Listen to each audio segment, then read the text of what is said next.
बिस्मिल्लाहिर्रहमानिर्रहीम अस्सलामु अलैकुम वरहमतुल्लाहि वबरकातुहू। वेलकम माई यूट्यूब चैनल हाफिज़ शफ़ीक। मौजूद सामीन, उम्मीद करता हूँ कि सब खैरियत और आफ़ियत के साथ होंगे। अल्हम्दुलिल्लाह, नूरानी क़यादा हमारा मुकम्मल होने के करीब है। हमने 16 तख्ते मुकम्मल कर ली। आज उसके आखिरी 2 पेज, जिस पर कोई तख्ती नंबर तो मौजूद नहीं है, लेकिन पूरे नूरानी क़यादे का ख़ुलासा है।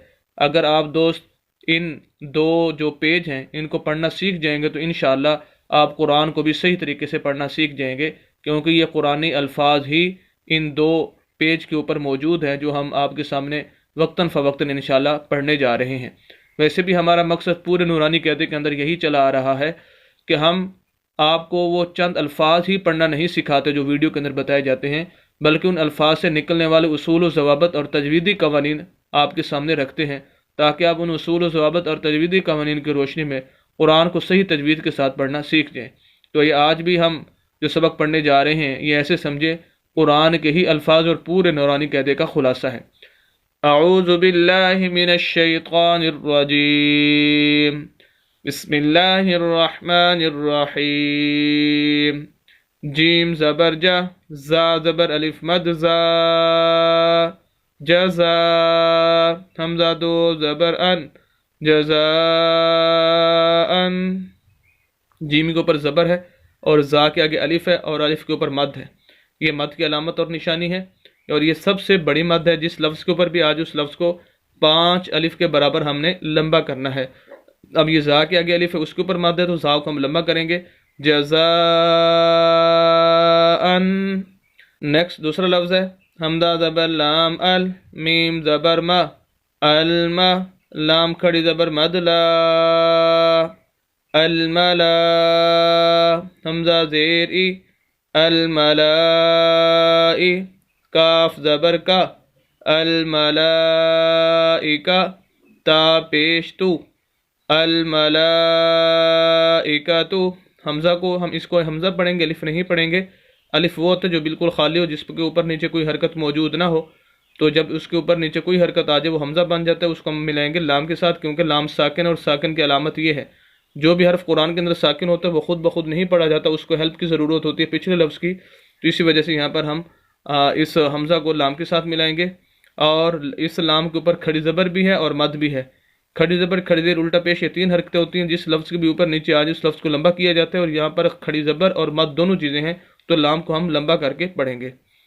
तो आखिर में ता है। अगर हम यहाँ पर हर्फ को ख़त्म करना चाहें, सांस तोड़ना चाहें और वक्फ़ करना चाहें, उसका उसूल ये है कि एक तो हम ता को हा से बदलेंगे और दूसरा उस हा को हम साकिन कर देंगे।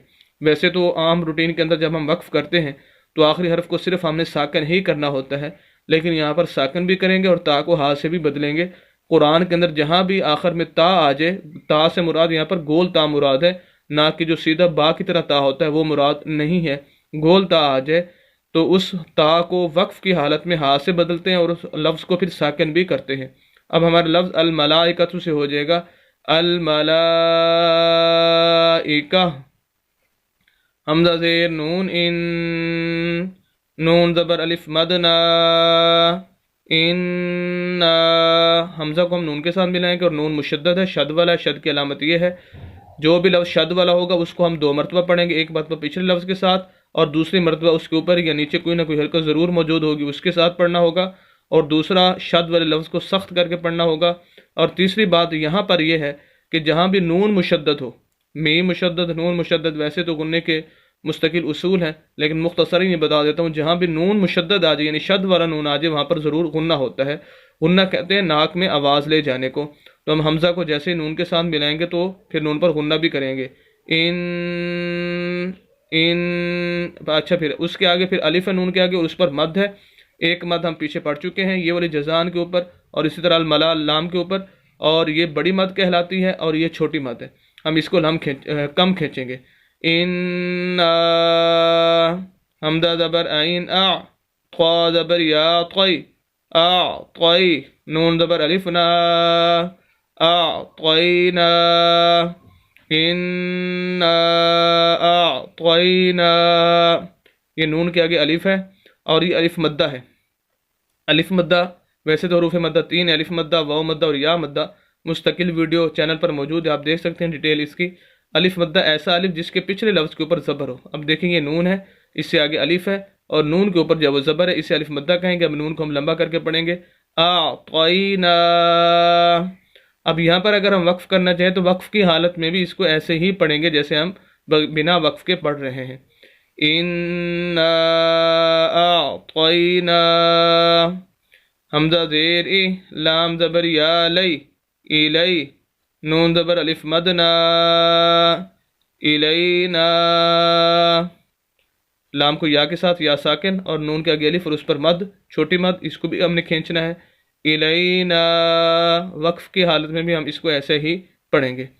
उम्मीद करता हूँ कि आज की ये मुख्तसर सी वीडियो आपको ज़रूर पसंद आई होगी और ख़ुसूसन जो इन अल्फाज की रोशनी के अंदर आपको उसूल व ज़वाबत और तजवीदी कवानीन बताए गए कि ज़बर को, ज़ेर को, पेश को या मद को, शद को कैसे पढ़ना है, साकन को कैसे पढ़ना है, बखूबी समझ चुके होंगे।